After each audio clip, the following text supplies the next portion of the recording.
Per metà dicembre i ragazzi possono tornare nelle loro scuole. Scuola Edmondo De Amicis di via Citolo da Perugia, Padova. Lo scorso 10 ottobre, lo ricorderete, crollò il controsoffitto in una classe. Solo la prontezza di riflessi della maestra, che si trovava a fare lezione in quei minuti di terrore, evitò il peggio e nessuno dei ragazzini rimase ferito. Oggi la buona notizia arriva dall'assessore all'edilizia pubblica Paolo Botton, che annuncia il rientro dei bambini a scuola tra poco più di un mese.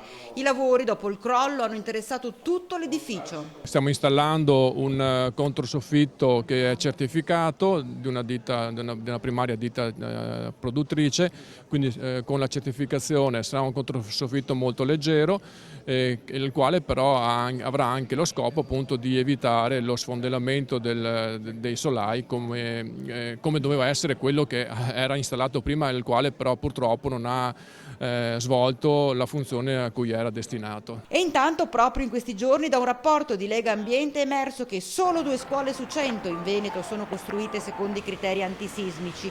A Padova com'è la situazione? Abbiamo eseguito delle prove, delle indagini, abbiamo fatto delle indagini nelle nostre scuole. Le nostre scuole sotto il profilo antisismico sono tutte a posto.